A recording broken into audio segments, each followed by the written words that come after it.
Let's talk a little bit about the branding and marketing and image.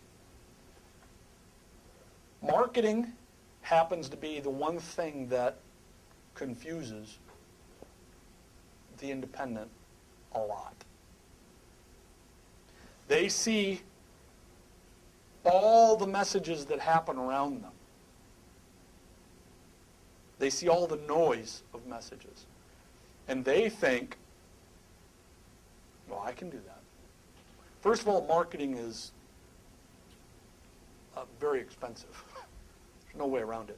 Some of these national restaurant chains are spending millions of dollars a day on advertising. There are several restaurant chains spending between $2 million a day and $3.5 million a day, every day, on advertising. So as an independent, if you think you can compete with that, you're wrong. Won't happen. But what you can compete with them on is a personal approach to marketing. Okay, so we were talking about the complexities of marketing and the difference between marketing and national chain, marketing and independent. Needless to say, the dollars available for marketing and independent are nowhere close to what's available for a national chain. But that doesn't mean that you can't be effective in your marketing strategy.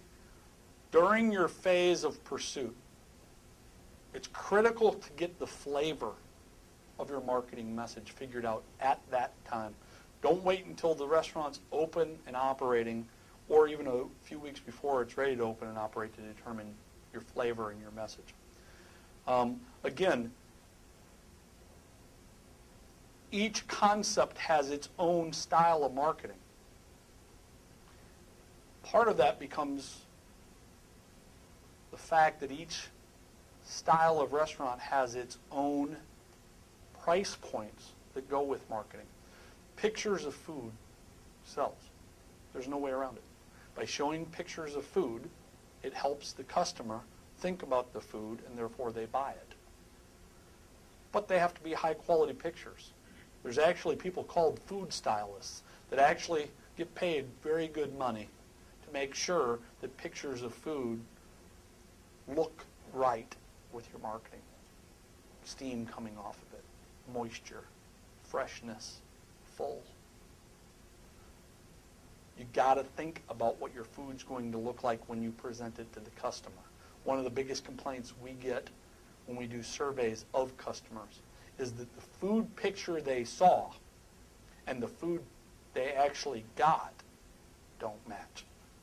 I believe that is a big part of the fact that you don't have operators, in some instances, running companies. And therefore, they don't think about the impact that that picture from that food stylist has on the consumer, and then the consumer is upset because they don't get it in the field at the unit level. Well, so as you're creating your marketing and branding strategy, you got to think about the image of your business. Now, there are three ways. I don't care how you slice it. There are three ways to target your marketing: humor, sex appeal, value. If you're not one of the three, you're not going to be effective. Humor, sex appeal, value. Humor can be anything that the consumer might deem as funny, unique, different, memorable. The Chick-fil-A cows. Their whole campaign is based around fun, humor, unique, quirky.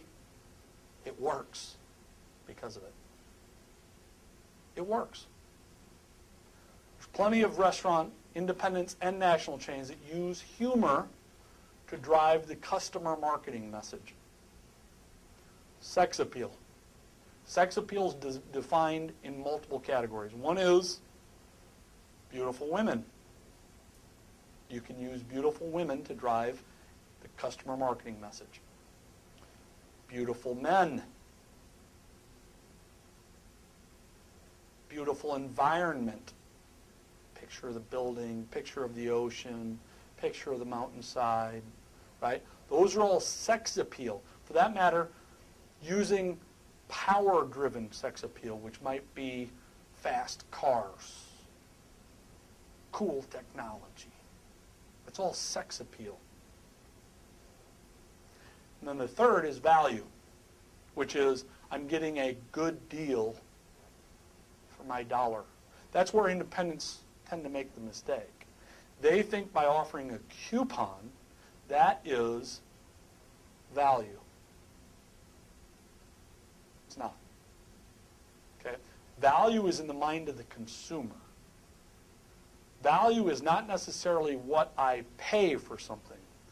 The independent too often thinks value is cheap. The customer does not see cheap as a value. What they see is, I got more than what I paid for. That's how they define value. I paid for something, and I feel like I got a huge value for my money.